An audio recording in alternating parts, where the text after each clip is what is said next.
إنما يخشى الله من عباده العلماء.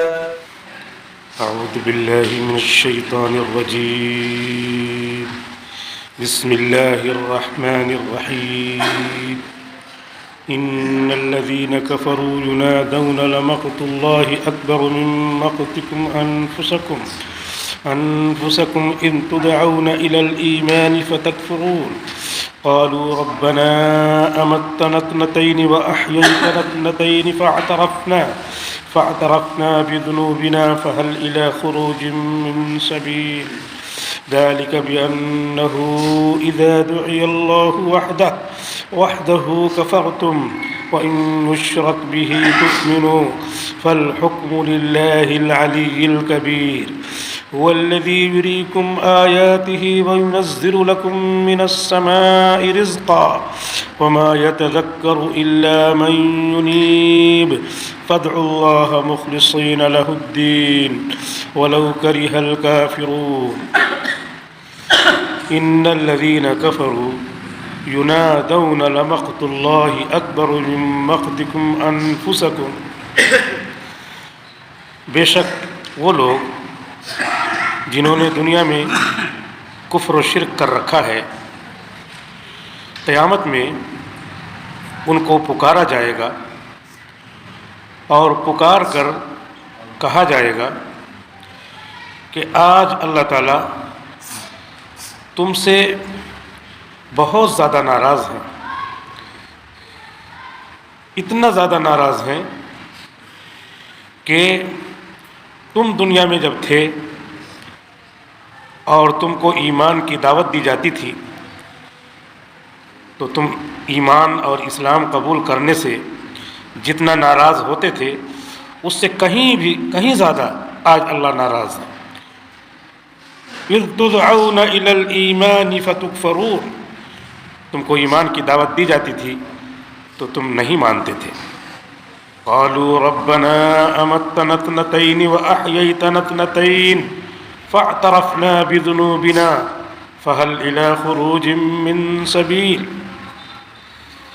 اس وقت یہ لوگ جواب دیں گے اور کہیں گے اے ہمارے پالنے والے رب، آپ نے ہم کو 2 مرتبہ موت دی.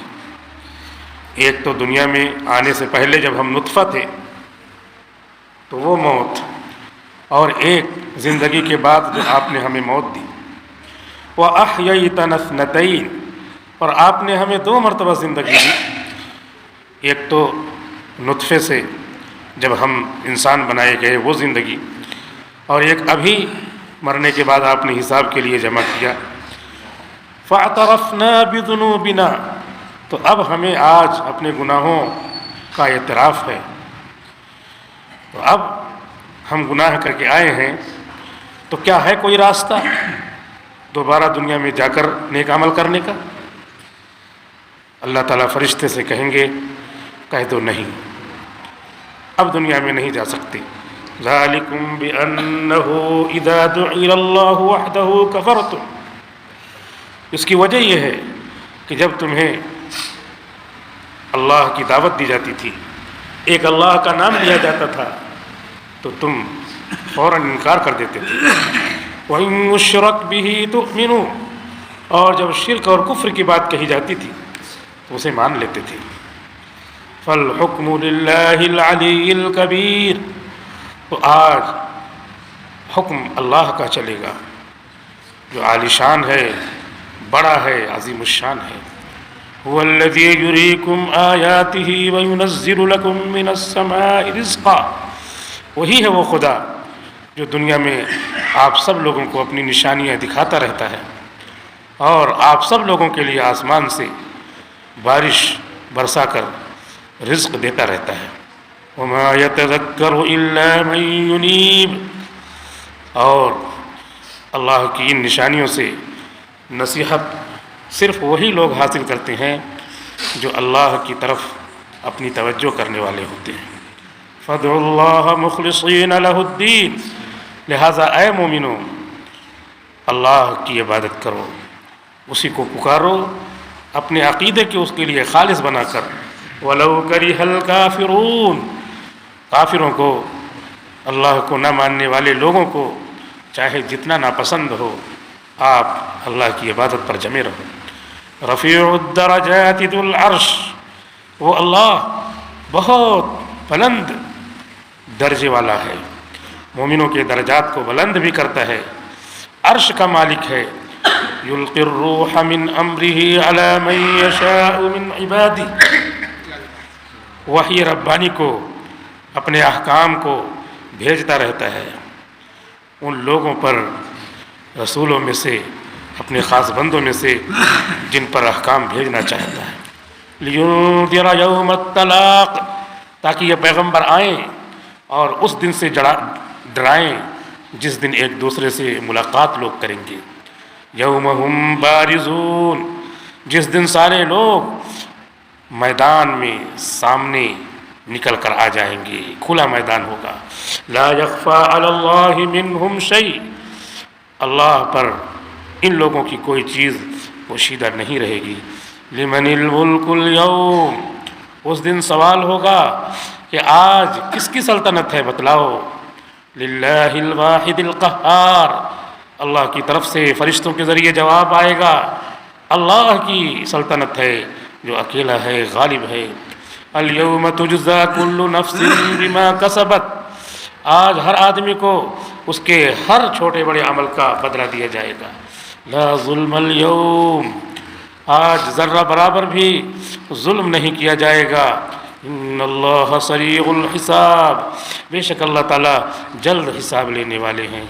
وَأَنذِرْهُمْ يَوْمَ الْآزِفَةِ إِذِ الْقُلُوبُ لَدَى الْحَنَاجِرِ كَاظِمِينَ، اور اے نبی ان لوگوں کو جو سامنے ہیں مکہ کے کافر، ان کو ڈرائیے آنے والے دن، قیامت کے دن سے، جب سارے لوگوں کے دل کلیجے کو آنے لگیں گے، گھٹ رہے ہوں گے غم کے مارے.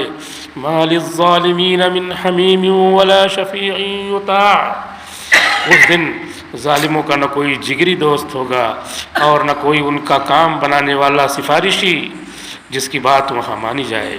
یعلم خائنۃ الاعین وما تخفی الصدور، اللہ تعالیٰ جانتا ہے آنکھوں کی خیانت کو اور ان سب چیزوں کو جو باتیں سینوں میں چھپی ہیں، دل میں مخفی ہیں. واللہ یقضی بالحق، اللہ تعالیٰ ٹھیک ٹھیک فیصلہ کر دے گا. والذین یدعون من دونہ لا یقضون بشیء، اور جو لوگ دنیا میں اللہ کے علاوہ ہیں، جن کو یہ لوگ پکارتے ہیں، خدا مانتے ہیں، وہ کسی چیز کا فیصلہ نہیں کر سکتے. ان اللہ هو السمیع البصیر، بے شک اللہ تعالیٰ ہی تمام باتوں کو سننے والے اور تمام چیزوں کو اچھی طرح دیکھنے والے ہیں. سورۃ المومن کی تفسیر چل رہی ہے، 24واں پارہ ہے اور اس کا دوسرا رکوع ہے. پورے رکوع کی تلاوت کی گئی اور اس کا ترجمہ پیش کیا گیا.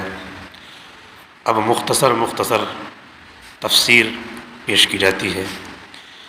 پہلی آیت ہے ان الذین کفروا، بے شک جن لوگوں نے کفر کیا. پوری دنیا میں دو ہی طرح کے لوگ ہیں، ایک اللہ کو ماننے والے، ان کو مسلمان کہتے ہیں، اور دوسرے اللہ کو نہ ماننے والے، ان کو کافر کہتے ہیں. اللہ کو ماننے والے جو ہیں وہ حضور صلی اللہ علیہ وسلم کو بھی ماننے والے ہیں، کیونکہ اللہ کو ماننے کا مطلب بتانے والے حضور صلی اللہ علیہ وسلم ہی ہیں. ابھی اللہ کو ماننے والے اور دوسرے لوگ بھی ہیں، لیکن جو حضور کو نہیں مانتے، جیسے اس وقت یہودی جو ہیں وہ اللہ کو مانتے ہیں، عیسائی ہیں وہ بھی اللہ کو مانتے ہیں، لیکن محمد صلی اللہ علیہ وسلم میڈیم نہیں ہے، ذریعہ نہیں ہے. ان کے ذریعہ کون ہے؟ ان کا میڈیم، ان کا ذریعہ ہے ان کے پیغمبر محمد صلی اللہ علیہ وسلم نہیں، حضرت موسیٰ علیہ السلام ہیں یہودیوں کے میڈیم. عیسیٰ علیہ السلام ہے عیسائیوں کا کہ اللہ کے ماننے کا ذریعہ. لیکن ان لوگوں نے کیا کیا ہے؟ غلطی سے ان لوگوں نے موسیٰ علیہ السلام کو میڈیم اور ذریعہ ماننے کے بجائے موسیٰ علیہ السلام ہی کو خدا مان رہے ہیں۔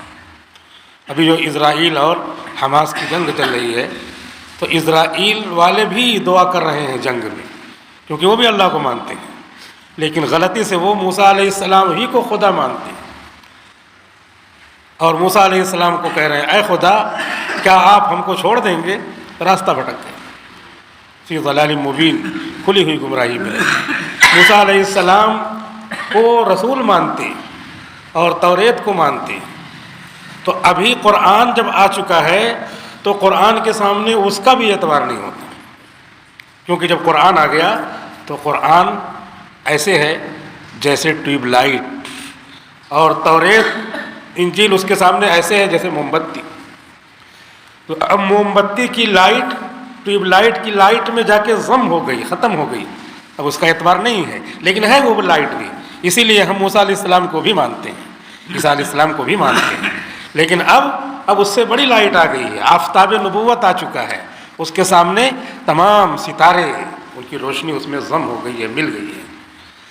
عیسیٰ علیہ السلام کا نور، ان کی کتاب انجیل کا نور اس میں مل گیا ہے، جبکہ انجیل مکمل شکل میں بھی موجود نہیں ہے، توریت مکمل شکل میں بھی موجود نہیں ہے، بلکہ مکمل مفتی تقی عثمانی مدظلہ العالی جو بہت زبردست عالم دین ہے، پاکستان میں رہتے ہیں، اور 4-5 سال کی عمر میں جب ہندوستان آزاد ہوا تھا، بٹوارا ہوا تھا، تو دیوبند سے اپنے والد صاحب کے ساتھ پاکستان چلے گئے تھے، بہت سارے لوگ یہاں سے گئے تو وہاں چلے گئے تھے، یہیں پر 5-6 سال کی عمر میں جو کچھ بچے پڑھتے ہیں اس طرح یہیں پڑھا انہوں نے دیوبند میں، پھر بقیہ تعلیم جو باقی تھی بڑے ہو کر کے پڑھی جاتی ہے، عالم دین بنے، پوری دنیا کا انہوں نے سفر کیا ہے۔ تو حضرت مفتی تقی عثمانی مدظلہ العالی فرماتے ہیں کہ توریت میں ایک لفظ بھی موجودہ، جو ان کی آسمانی کتاب ہے، موجودہ توریت میں ایک لفظ بھی آسمان کا نہیں ہے، سب ملایا ہوا محرف ہے، ٹوٹلی ڈسٹرائڈ۔ اور انجیل ہے جو عیسائیوں کی مقدس کتاب ہے، آسمان سے اتری ہے، لیکن وہ مقدس کتاب پوری کی پوری ان لوگوں نے بدل دی ہے۔ مفتی تقی صاحب فرماتے ہیں کہ ایک حرف بھی، ایک لفظ بھی آسمان کا نازل ہوا اب موجود نہیں ہے۔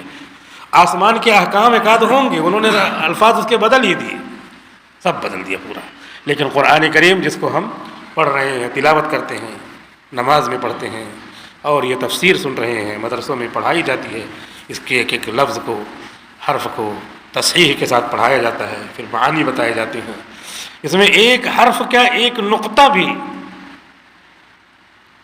اپنا نہیں ہے، سب آسمانی ہے، اس میں ایک حرف اور ایک لفظ بھی آسمان کا نہیں ہے، اور اس میں ایک حرف ایک لفظ بھی غیر آسمان کا نہیں ہے۔ نقطہ آپ کہیں گے کسی کے ذہن میں کہ نقطہ تو بعد میں لگایا ہے، تو وہ نقطہ بعد میں لگایا ہے، پہلے بغیر لگائے نقطہ پڑھتے تھے لوگ، وہ علامت نشان لگا دیا دوسروں کو پڑھنے کے لیے، ایسا نہیں کہ وہ نہیں تھا پہلے، وہ تو ہمارے پڑھنے کے لیے وہ لوگ ان کی زبان تھی، جان جاتے تھے کہ یہاں شین ہے 3 نقطے والی، یہاں سا ہے 3 نقطے والا، تا ہے اوپر رہے گا 2 نقطہ، با ہے، تو وہ ان کی زبان تھی، وہ پڑھ لیتے تھے۔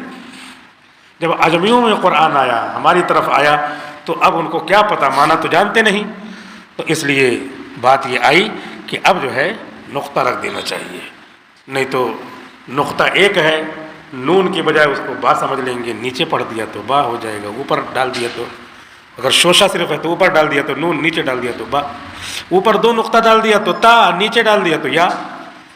تو اللہ کی یہی مرضی تھی، اس میں ایک ایک حرف جو ہے، ایک ایک لفظ، ایک ایک نقطہ کیسے پڑھا جائے گا، سب کا سب اللہ کی طرف سے نازل کرتا ہے۔ تو یہ 2 لوگ ہیں، اللہ تعالیٰ کہہ رہے ہیں کہ ان الذین کفروا، بے شک جن لوگوں نے اللہ کو نہیں مانا، جن لوگوں نے اللہ کو مانا ہے، ماننے والوں میں حضور صلی اللہ علیہ وسلم کا واسطہ ہونا چاہیے، بغیر حضور کے واسطے سے جو مانیں گے، ایسے ہم اللہ کو مانتے ہیں، تو وہ قبول نہیں ہوگا۔ حضور صلی اللہ علیہ وسلم کو ایک صاحب نے خواب میں دیکھا، اس زمانے کے ایک فلسفی تھے، وہ اللہ کو مانتے تھے لیکن رسول کو نہیں مانتے تھے۔ تو ایک صاحب نے خواب دیکھا کہ وہ جو فلسفی ہیں وہ جنت میں جا رہے ہیں، اور حضور صلی اللہ علیہ وسلم کو خواب میں دیکھا کہ حضور صلی اللہ علیہ وسلم نے ان سے پوچھا کہاں جا رہے ہو؟ کہا جنت میں جا رہا ہوں۔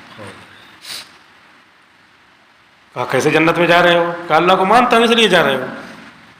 کہا مجھ کو تو نہیں مانتے اس لیے جنت میں نہیں جا سکتے، میرے بغیر جنت میں نہیں داخلہ ہوگا۔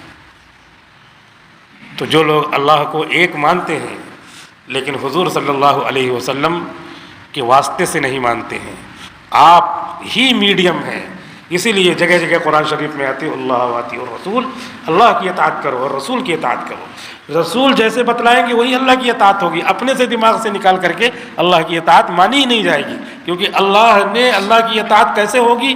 جیسے رسول بتائیں گے اسی طرح ہوگی۔ اس لیے پورا کا پورا کیا ہے؟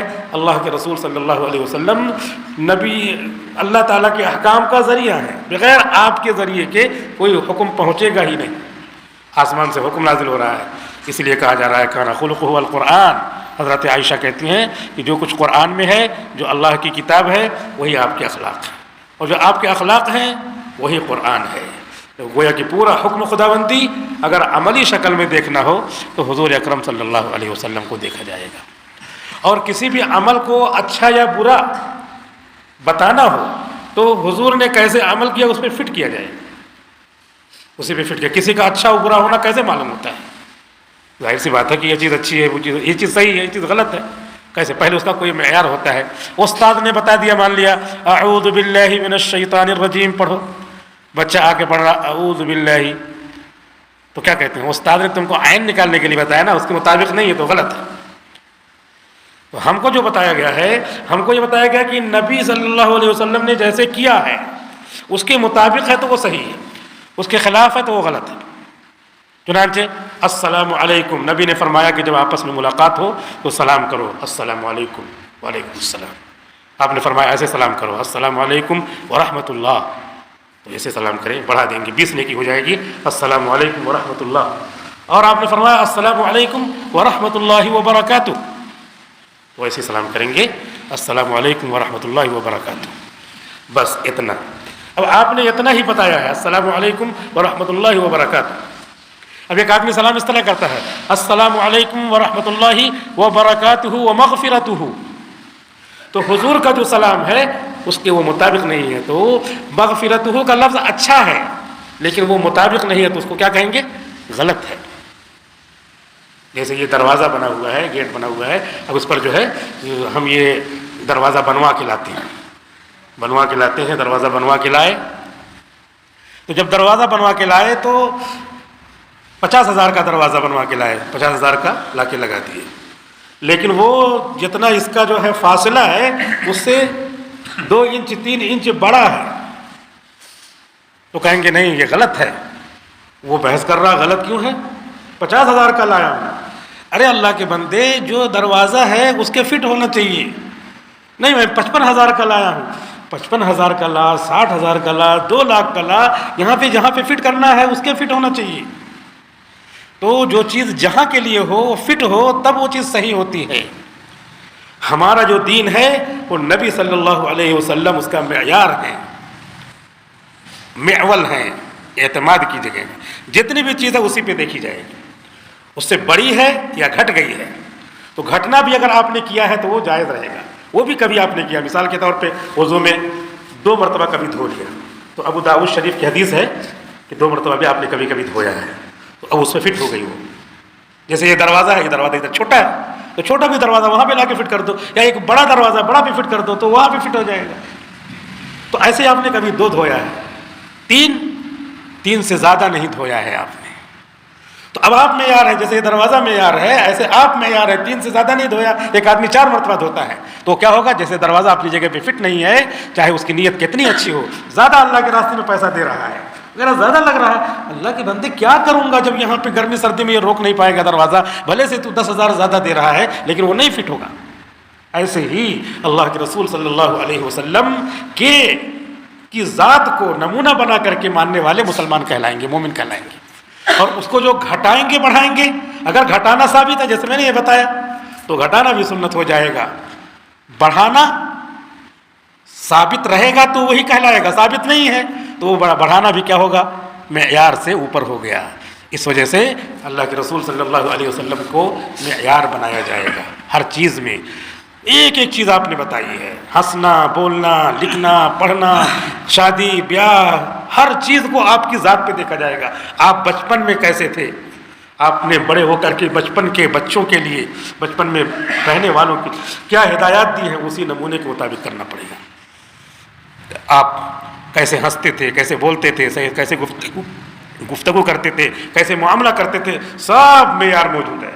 اور وہیں پر جو چیز اپنے سے بڑھا دی جائے گی تو وہی ہے. جیسے دروازہ ہے، آپ کتنے اخلاص سے بڑھا دیں، کتنا بھی زیادہ. جیسے جمعہ کی نماز، کل جمعہ ہے، اب آپ سوچیں کہ 3 رکعت پڑھی جائے گی، بہت دن ہو گیا 2 رکعت پڑھتے پڑھتے، یا 4 رکعت پڑھی جائے گی، تو 2 رکعت جو پڑھائیں گے اس 2 رکعت میں بھی وہی پڑھیں گے. یہ 4 رکعت والی نماز ہوتی ہے تو وہی پڑھیں گے. لیکن وہ ایسی ہی ہے کہ جیسے دروازہ جب 10 فٹ کا ہے اور 12 فٹ کا دروازہ لے کے آ گئے، ایسے ہی جمعہ کے دن 2 رکعت ثابت ہے، تو چاہے کتنا اچھا آپ 2 اور رکعت میں بڑھا کر کے پڑھیں، وہ کیا ہوگا، وہ معتبر نہیں ہوگا. تو اللہ کے رسول صلی اللہ علیہ وسلم کو ماننے والے، اللہ کو ماننے والے ہیں، وہ مومن ہیں. اور جو اللہ کو مانتے ہیں رسول کو نہیں مانتے، یا اللہ رسول دونوں کو نہیں مانتے، یا اللہ رسول کو مانتے ہیں لیکن ہمارے رسول کو نہیں مانتے، موسیٰ علیہ السلام کو مانتے، عیسیٰ علیہ السلام کو مانتے ہیں، وہ سب کافر ہیں.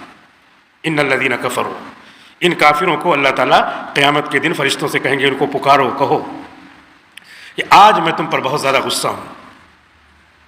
کتنا غصہ ہوں، سمجھانے کے لیے اللہ تعالیٰ نے کہا کہ یہاں پہ جیسے کسی علاقے میں جہاں پہ غیر مسلم رہتے ہو، وہاں پہ کوئی مسجد بننے لگے، تم کو بڑا غصہ ہوتا تھا، ارے یہاں پہ مسجد بنے گی، یہاں پہ مدرسہ بنے گا، یہاں پہ کوئی مسلمان آ کے رہے گا. تو جیسے تم میرا نام لیا جاتا تھا وہاں پہ کتنا غصہ ہوتے تھے. اکبر من مقتکم، اللہ تعالیٰ آج تم سے اس کا کئی گنا زیادہ ناراض ہے، سمجھانے کے لیے کہ جتنا تم کو غصہ آتا تھا اس کا کئی گنا ناراض ہے. کیوں؟ تمہارے پاس حکومت رہتی تھی، پاور رہتا تھا، پیسہ رہتا تھا، فوج رہتی تھی، بری فوج، بحری فوج، اور جو ہے فضائی فوج، یہ سب رہتی تھی. تو اس ناز نخرے میں تم کو اتنا غصہ آتا تھا کہ ارے میرے مذہب کے خلاف میری مملکت میں کوئی رہے، ایسا نہیں ہو سکتا. تو تم غصے میں مار بلڈوزر چلا دیتے تھے، اکھاڑ پھینکتے تھے، جان لے لیتے تھے، بم سے اڑا دیتے تھے، یہ سب کرتے تھے. تو اذ تدعون الی الایمان فتکفرون، اور اس میں تم کو کوئی جو ہے دعوت دے دے ایمان کی، اسلام کی، یا اس طرح کم سے کم ایسی جگہ ہو جہاں پہ ایمان اسلام پڑھایا جاتا ہو، تو تم کفر کرتے تھے، نہیں مانتے تھے. تو آج اس کا کئی گنا زیادہ میں اے کافروں تم پہ ناراض ہوں. تو اس وقت یہ سب کے سب لوگ کہیں گے اے ہمارے رب، ہم اپنا گناہ آج مانتے ہیں. وہ جو دنیا میں ہم گناہ کر کے آئے، جو بلڈوزر چلا کے آئے، جو حماس پر ہم نے بمباری کیا، جو پوری دنیا کو اپنے ساتھ ملا کر کے ہم تیرے بندوں کو مارتے تھے اور ان کے خون سے خوشبو آتی تھی، ہم کو بھی خبر ملتی تھی، لیکن ہم نے نہیں مانا. اعترفنا بذنوبنا، آج ہم اپنے گناہوں کا اعتراف کرتے ہیں. آپ نے ہم کو پہلے نطفے میں رکھا، جب وہ موت تھی، اس کے بعد پھر زندگی دیا، پھر دوبارہ موت دیا. یہ 2 موت، 2 ہی مرتبہ موت ہوتی ہے. یہ نہیں کہ مرے پھر زندہ ہوئے، پھر مرے، پھر دوسرا جنم لیا، پھر مرے، پھر تیسرا جنم لیا. اس کو کہتے ہیں تناسخ، آواگمن. ہمارے برادران وطن آواگمن مانتے ہیں. اس آیت میں اس کی تردید ہوتی ہے کہ آواگمن کی کوئی حقیقت نہیں ہے، کہ ایک مرتبہ پیدا ہو، پھر دوسرے جنم میں آئے، پھر تیسرے میں آئے، پھر چوتھے میں آئے. اس جنم میں یہ تھے، انسان تھے، اگلے جنم میں کتا بن جائیں گے، اس کے بعد کتا کچھ اچھا کام کرے گا تو بلی بن جائے گا، بلی کچھ اچھا کام کرے گی تو مرغی بن جائے گی. اس طرح کا کی تردید کر رہا قرآن، ریجیکٹ کر رہا ہے کہ بس اتنا ہی ہے. اس سے پہلے نطفہ تھے، عالم ارواح میں تھے، اور اس کے بعد ابھی دنیا میں آ گئے، ناسوتی زندگی میں آ گئے، اور اس کے بعد پھر مر گئے. اے اللہ آپ نے ہمیں 2 موت دیا، مانیں گے. اور اس کے بعد پھر 2 مرتبہ زندہ کیا. ایک مرتبہ جو ماں کے پیٹ سے نکال کے دنیا میں بھیجا تھا وہ زندگی، اور ایک مرتبہ ابھی آپ کے سامنے ہے. اللہ مانتے ہیں، ماں اس لیے کہیں گے تاکہ ہو سکتا ہے اللہ تعالیٰ ترس کھا جائے. اللہ تعالیٰ نے پہلے کہہ دیا کہ آج مجھے تمہاری اس ناراضگی سے کئی گنا ناراضگی تمہارے اوپر ہے. ہم نے تم کو 60 سال کی 70 سال کی زندگی دی تھی. اولم نعمرکم ما یتذکر فیہ من تذکر، کیا ہم نے تم کو اتنی زندگی نہیں دی تھی جس میں جس کو سنبھلنا ہوتا، سنورنا ہوتا، ماننا ہوتا وہ مان جاتا. ہم نے کئی معجزات، کرشمے ہم نے جو ہے دکھائے تمہارے سامنے جس سے تم کو ماننا چاہیے تھا، لیکن تم نے نہیں مانا.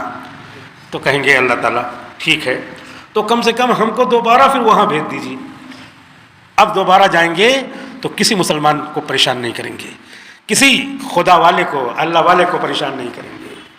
اللہ والے کی خبریں ہم سنتے تھے کہ اللہ والے محمد رسول اللہ صلی اللہ علیہ وسلم کی باتیں مان کر کے ایسے ہوتے ہیں جیسے ٹیوب لائٹ روشن ہے اور یہ در و دیوار روشن ہے، ایسے روشن ہوتے تھے. ہم خبریں سنتے تھے لیکن پھر بھی نہیں مانتے تھے.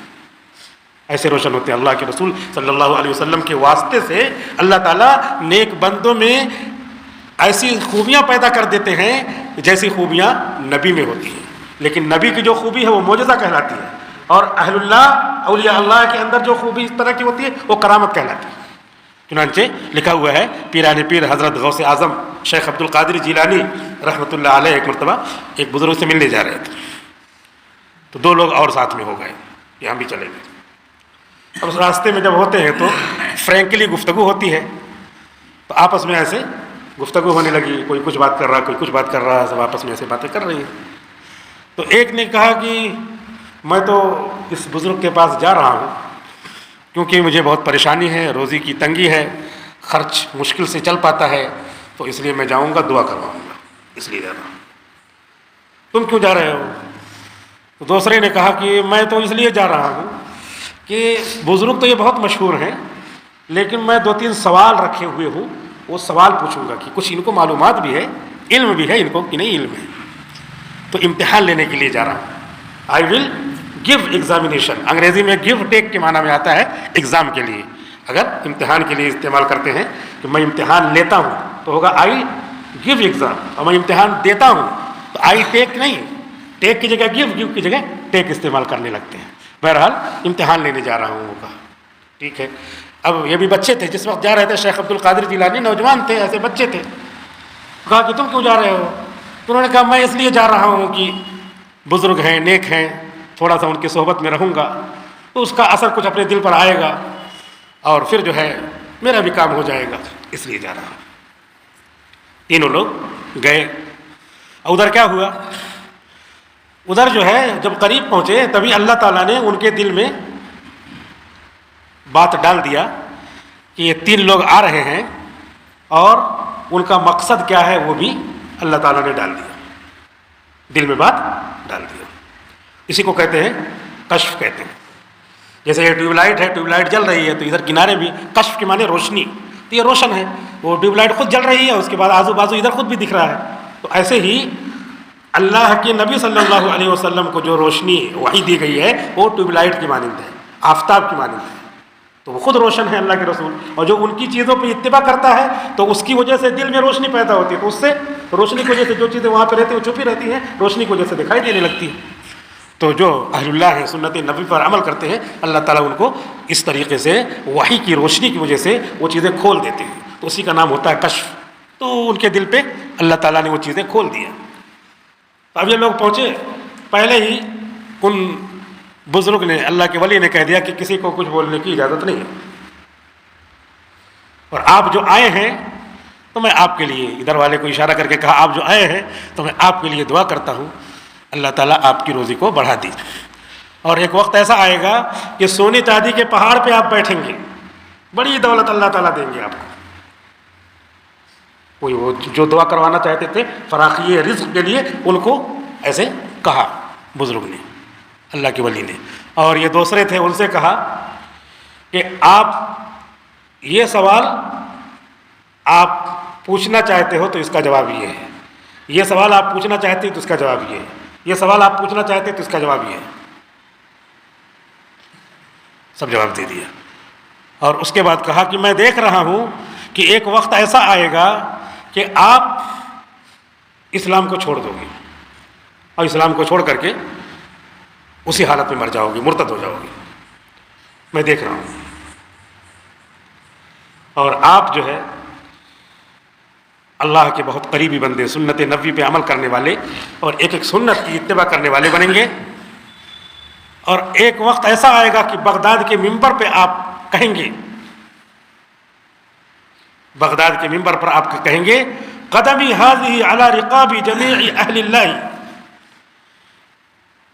کہ میرا یہ قدم تمام اولیاء اللہ کی گردن پر ہے.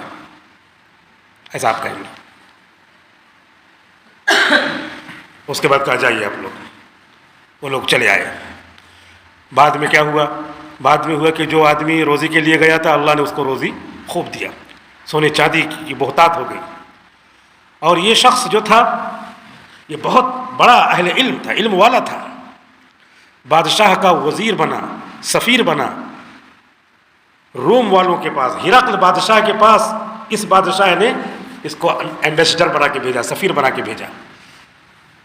وہ گیا وہاں ان کے پاس، کوئی میسج لے کر کے، سفیر جو ہوتا ہے جو بھی پیغام وہ لے کے جائے گا، گیا اور اس کے بعد جا کر کے وہاں اس کی بیٹی کو دیکھا تو اس پہ عاشق ہو گیا. اور ہرقل، روم، یہ لوگ عیسائی تھے. اس کے بعد پھر اس نے شرط رکھی کہ عیسائی ہو جاؤ تو تم میری محبت میں کامیاب مانے جاؤ گے. عیسائی ہو گیا. عیسائی ہوتے ہی 3-4 روز کے بعد مر گیا، مرتد ہو کر کے مر گیا.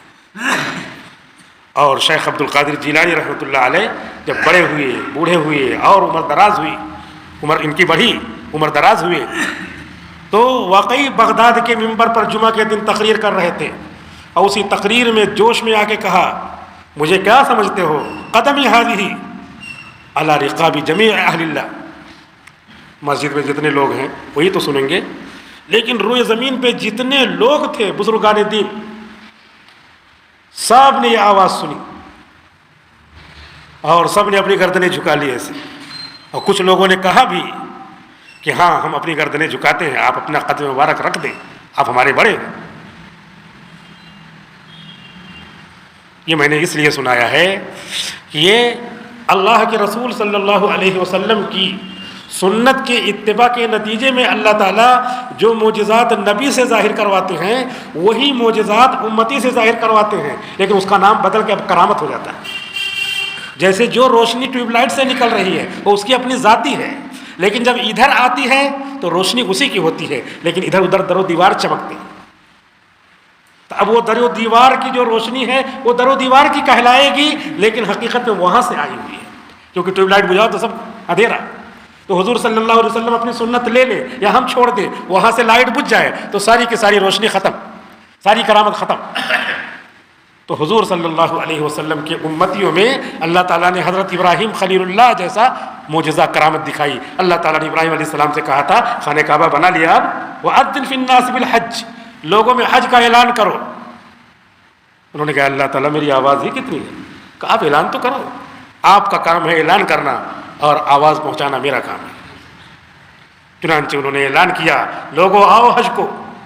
اللہ نے اس آواز کو بڑھا دیا، جیسے یہ مائک کی وجہ سے آواز تھوڑا دور تک جاتی ہے، اس کی وجہ سے.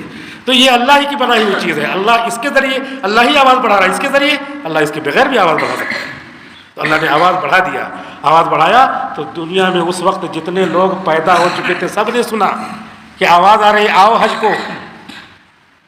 اور لبیک کہا تو جن جن لوگوں نے لبیک کہا سب حج کے لیے جائیں گے. اور پیٹ میں رحم مادر میں بھی آواز پہنچی، بچے نے بھی لبیک کہا. اور شکم میں مان لیا 8 لڑکے پیدا ہونے والے ہیں، تو اصل وہ عالم ارواح میں ہیں، لیکن اسی پشت کے ذریعے آئیں گے وہ. تو وہ جو عالم ارواح میں ہیں، پشت میں ہیں، تو انہوں نے بھی آواز سنی. اور انہوں نے، جن لوگوں نے وہاں بھی لبیک کہا، وہ سب کے سب جب پیدا ہوں گے اور جب وقت آئے گا تو وہ بھی حج کے لیے جائیں گے لبیک. تو یہ جو ابراہیم خلیل اللہ کی آواز تھی وہ تو ان کا معجزہ تھی. اور یہاں حضور صلی اللہ علیہ وسلم کی ایک امتی پر جو چیز اس طرح پھیل کر کے کشادہ ہو کے جا رہی ہے وہ حضور صلی اللہ علیہ وسلم کا معجزہ ہے، اور امتی کی طرف اسی کی نسبت کریں گے تو وہ کرامت ہوگی. لیکن یہ جو ہے بزرگ روشنی میں اسی محمد رسول اللہ صلی اللہ علیہ وسلم کے محتاج ہیں کہ اگر ادھر سے روشنی نہ ملے تو پھر کچھ نہیں. اب یہیں پر ہم لوگ بڑھا دیتے ہیں، پیرانی پیر کو بڑھا کر کے ان کو نبی کا درجہ دے دیا، جبکہ نبی کے پاس جو روشنی تھی اس کی وجہ سے ہم کو کرامت ملی ہے. تو ہم نے بڑھایا جب تو اسی گیٹ اور دروازے کی طرح ہے، پھر وہ معتبر نہیں ہے چاہے جتنا مہنگا ہو. بڑھایا، نبی بنا دیا، اور بعض نے نبی نہیں خدا بنا دیا. چنانچہ ایسے قصے کہانیاں لوگ بیان کرتے ہیں لوگوں میں، جس کی وجہ سے غلط دین پھیلتا ہے. ایک بڑھیا آئی پیرانے پیر کے پاس، حضرت غوث اعظم کے پاس، اور کہنے لگی کہ میرے بیٹے کا انتقال ہو گیا ہے،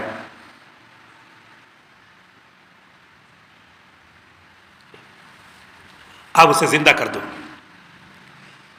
تو انہوں نے کہا کہ میں زندہ کر دوں؟ میں کیسے زندہ کر سکتا ہوں؟ زندہ کرنے والا، موت دینے والا اللہ ہے. کہا نہیں، آپ زندہ کر سکتے ہیں، آپ زندہ کرو۔ تو انہوں نے آنکھ بند کیا اور اس کے بعد کہا کھول کر کے کہ تمہاری بیٹی کی عمر اب ختم ہو گئی ہے، اب زندہ نہیں ہوں گے۔ کہا عمر ختم ہو گئی ہے تبھی تو آپ سے کہہ رہی ہوں کہ زندہ کرو۔ تو انہوں نے آنکھ بند کیا، پھر کھولا۔ اسرائیل علیہ السلام جو جان نکالتے ہیں ان سے ملاقات کیا اور ان سے کہا کہ یہ بڑھیا آئی ہے، اس کے بیٹے کی جان آپ نے نکال لیا ہے، اس کو روح کو واپس کر دو۔ کہا نہیں، اللہ تعالیٰ نے کہا اس کی زندگی ختم ہو گئی۔ تو پھر بڑھیا سے بتایا، بڑھیا نے کہا کہ زندگی ختم ہو گئی تبھی تو آپ سے کہہ رہی ہوں۔ اس کے بعد جب بار بار بڑھیا کہنے لگی تو پھر اسرائیل علیہ السلام سے پیران پیر حضرت غوث اعظم نے فرمایا کہ یہ جھولے میں آپ کیا لیے جا رہے ہیں؟ تو انہوں نے کہا کہ آج جتنی روحیں میں نے قبض کیا ہے وہ سب اسی میں ہے۔ بس شیخ عبد القادر جیلانی نے جھولا چھین لیا ان سے، اور چھین کر کے الٹ دیا تو جتنی روحیں تھی پھر سے اڑ گئی، اور جتنے لوگ مرے تھے اس دن سب زندہ ہو گئے۔ تو یہ واقعہ غلط ہے۔ ایسے واقعات بیان کرتے ہیں جس میں کہ خدا کی خدائی بھی باقی نہیں رہتی اور کہیں اس کا کچھ عطا پتہ نہیں۔ تو اس وجہ سے ضرورت پڑتی ہے اس بات کو بتانے کے لیے کہ اللہ کا درجہ سب سے بڑا ہے، پھر محمد الرسول اللہ صلی اللہ علیہ وسلم کا درجہ ہے، پھر بزرگان صحابہ کا درجہ ہے، پھر تابعین کا درجہ ہے، تبع تابعین کا درجہ ہے، بزرگان دین کا درجہ ہے۔ اگر ہم نے اس کو بڑھا دیا تو ایسے ہی انفٹ ہوگا، چاہے جتنا آپ خوشی میں کہہ رہے ہوں کہ ہمارے پیران پیر ہیں، تو پیران پیر ہیں، جو ان کا مقام ہے اسی مقام پہ رکھیے۔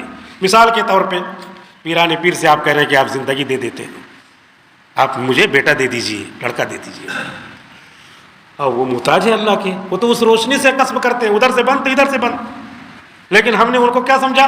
لڑکا دے دیتے ہیں۔ اب میں ڈاکٹر نہیں ہوں، بہت بڑا مجمع ہے، مجمع میں کہہ رہا ہے ڈاکٹر صاحب ذرا میرے بچے کے لیے دوا لکھ دیجیے، تو مجھ کو کیسا لگے گا یار یہ پورے بھرے مجمع میں میری بے عزتی کرا رہا ہے، بجائے عزت کے بے عزتی کر رہا ہے۔ نہیں ڈاکٹر صاحب آپ ڈاکٹر ہیں، آپ دوا میرے بچے کے لیے لکھ دیجیے۔ پسینہ پسینہ ہو جائیں گے کہ یہ میری بے عزتی کیوں، جو میں نہیں ہوں اس کو یہ بھرے مجمع میں میری بے عزتی کروا رہا ہے۔ تو بزرگان دین اللہ نہیں ہے، خدا نہیں ہے، وہاں تک طاقت نہیں ہے۔ ہم ان کو کیا کرتے ہیں؟ ہم ان کو یہ کرتے ہیں کہ آپ ہم کو لڑکا دے دو، ان کی بے عزتی کر رہے ہیں۔ اللہ تعالیٰ کے ہاں وہ جو ہے شرمندہ ہوں گے۔ یہاں اگر مجمع میں کہیں کہا جائے اور زندہ نہ کر سکے، زندہ نہیں کر پائیں گے کیونکہ اللہ نے اپنے ہاتھ میں رکھا ہے، تو ہم اس کو ڈاکٹر صاحب کی طرح بے عزتی کر رہے ہیں، بے حرمتی کر رہے ہیں، اور نام لے رہے ہیں کہ ہم پیران پیر کی عزت کر رہے ہیں۔ تو ایسے ہی بہت ساری چیز ہمارے معاشرے میں غلط سلط آ گئی ہیں، جسے آپ لوگ اب سمجھدار ہیں تو آپ لوگوں کو اسے دور کرنا ہے۔ اللہ کے رسول کی سنت کا اتنا بڑا اونچا مقام ہے کہ اللہ تعالیٰ معجزہ جیسی چیز کو یہاں تک منتقل کر کے ابراہیم خلیل اللہ جیسا معجزہ محمد عربی صلی اللہ علیہ وسلم کی امت کے اولیاء اللہ میں ظاہر کر دے رہے ہیں، لیکن ہم نے اس کو ظاہر کر کے اس کو دروازے کی طرح اس کو بڑا بنا دیا اور اپنے خوشی میں ان کا مقام بہت اونچا کر دیا۔ چنانچہ اب رجب وغیرہ آئے گا تو رجب کے مہینے میں ہم لوگ کیا کیا چیزیں کرتے رہتے ہیں جو چیزیں نہیں ہیں، اور کہتے ہیں کہ اگر ہم نے نہیں کیا تو فلاں صاحب ناراض ہو جائیں گے اور ہم کو تکلیف پہنچائیں گے، ہماری روزی کم ہو جائے گی۔ بھلا بتائیے، اللہ والے تکلیف مرنے کے بعد بھی تکلیف پہنچائیں گے؟ اللہ والے تو اپنی ذات سے ہر ایک کو آرام پہنچاتے تھے، اب جب دنیا میں ہوتے تب بھی آرام پہنچاتے۔ اب یہ الزام لگا رہے ہیں کہ مر گئے اور اس چلے گئے دنیا سے تو تکلیف پہنچائیں گے، وہ تکلیف پہنچائیں گے؟ ایذائے مسلم حرام ہے، ان پہ ہم الزام لگا رہے ہیں وہ تکلیف پہنچائیں گے۔ ہمارے کھانے پینے سے اور ہمارے جو ہے کھانے پینے کو دینے سے اور ان کے نام پہ خرچ کرنے سے اور مرغی مرغا ذبح کرنے سے وہ یہ کیا ہے، ان کے وہ جو ہے خوش ہو جائیں گے، وہ ناراض ہوں گے کیونکہ قرآن میں کے خلاف ہے۔ تو اس وجہ سے بہت ساری باتیں جو ہمارے معاشرے میں پھیلی ہوئی ہیں اندیکھی میں، نہ جاننے میں، وہ شرک اور کفر ہو جا رہی ہیں۔ تو اللہ تعالیٰ وہاں پر بلائیں گے اور کہیں گے کہ تم نے شرک کیا تھا، میرے علاوہ دوسرے کو خدا مانا تھا، تو آج میں تم سے بہت زیادہ ناراض ہوں، جتنا تم ناراض ہوتے تھے اپنی مرضی کے خلاف کوئی چیز سن کر کے، آج میں اس کا کئی گنا ناراض ہوں۔ فالحکم للہ العلی الکبیر، تو آج اکیلا اللہ کا حکم چلے گا، کسی اور کا نہیں چلے گا۔ لہذا فادعوا اللہ مخلصین لہ الدین، اکیلے اللہ کی عبادت کرو، 5 وقت کی نمازیں پڑھو، جو نمازیں چھوٹ گئی ہیں اس کو پابندی سے پھر سے جو ہے قضاء عمری کے طور پہ پورا کرو، اور تہجد سنت مؤکدہ لکھی ہے، امت مسلمہ جو لوگ جو ہے نمازوں کے پابند ہیں وہ تہجد کی بھی پابند بنے، تہجد کے وقت میں اٹھ کر کے 2 رکعت 4 رکعت سنت پڑھ لیں، تہجد کے نام سے پڑھ لیں۔ مولانا اشرف علی تھانوی رحمۃ اللہ علیہ نے حدیثوں میں غور کر کے یہ لکھا ہوا ہے کہ اگر کوئی عشاء کے وقت وطر کی نماز سے پہلے 2 رکعت تہجد کی نیت سے پڑھتا ہے تو اس کو سنت مؤکدہ تہجد کی ادائیگی کا ثواب ملے گا، گویا کہ وہ سنت مؤکدہ جو تہجد ہے اس کو ادا کر رہا ہے۔ اس کے علاوہ بھی ایک بہت اچھی بات لکھی ہے کہ اگر کوئی تہجد کے وقت میں اٹھتا ہے، چاہے استنجا کرنے کے لیے اٹھے اور نیند لگ رہی ہے تو استنجا کر کے سو جائے، لیکن بستر پہ بیٹھے بیٹھے اگر ہمت نہیں ہو رہی ہے وضو کر کے تہجد پڑھنے کی تو 3 مرتبہ سورہ اخلاص پڑھ لے اور کوئی سورت پڑھ لے، 10-12 مرتبہ کلمہ پڑھ لے تو وہ بھی تہجد کے درجے میں۔ اب کیا چاہیے؟ اتنا آسان ہے کہ آدمی اس وقت تو اٹھتا ہی ہے، استنجا کی ضرورت محسوس ہوتی ہے اور کسی چیز کی ضرورت محسوس ہوتی ہے، اٹھا یا ویسے ہی نیند کھلی، خواب آپ دیکھ رہا تھا، دیکھا تو 3 بج رہے ہیں، اور نیند کے بعد اٹھنے کے بعد جو بھی عبادت کی جائے وہ تہجد کہلاتی ہے۔ تو اپنے کو پھر اٹھنے کی ہمت نہیں ہے تو 10 بار 15 بار وہیں بستر ہی پہ سبحان اللہ الحمدللہ اللہ اکبر قل هو اللہ احد تبت یدا ابی لہب، کوئی بھی سورت جو بھی زبان پہ آئے 2-3 مرتبہ پڑھ کے سو جاؤ، یہ بھی تہجد کا ثواب ملتا ہے۔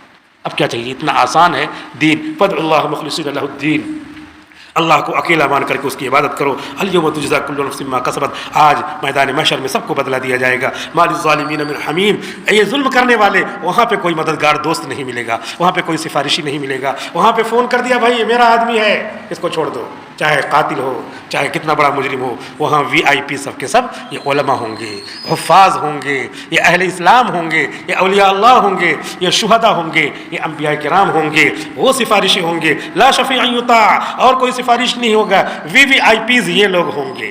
یعلم خائنۃ الاعین، اللہ تعالیٰ یہاں دنیا میں تمہاری آنکھیں کدھر جا رہی ہے، پیر کدھر جا رہا ہے، خیالات کدھر جا رہے ہیں، سب جانتا ہے۔ واللہ یقضی بالحق، اللہ تعالیٰ ٹھیک ٹھیک فیصلہ کر دے گا۔ اور اگر اللہ نے ٹھیک ٹھیک فیصلہ کیا اور اس کے بعد کوئی سفارشی آ گیا، چھوٹا بچہ مر گیا آ گیا، میرے ابا کو آپ جنت میں بھیجو، اللہ تعالیٰ بھیج دیں گے۔ چھوٹا بچہ آ گیا، حافظ قرآن آ گیا، یہ لوگ میرے رشتے دار ہیں، جہنم میں آپ بھیج رہے ہیں، اے اللہ ان کو جنت میں بھیج دیجیے۔ ٹھیک ہے میں تمہاری بات مانتا ہوں، اللہ تعالیٰ اس کو سفارشی مان کر کے اس کو جنت میں بھیج دیں گے۔ ان اللہ هو السمیع البصیر، لہذا جتنی باتیں ہو رہی ہیں سن رہے ہیں اللہ تعالیٰ، جتنی باتیں ہم کر رہے ہیں عمل کر رہے ہیں اللہ تعالیٰ دیکھ رہے ہیں۔ اللہ کو حاضر و ناظر سمجھ کر کے ہم سارے کام کریں تو انشاءاللہ بہت سارے گناہ کم ہو جائیں گے۔ اللہ تعالیٰ عمل کرنے کی توفیق عطا فرمائے۔ وآخر دعوانا الحمدللہ رب العالمین۔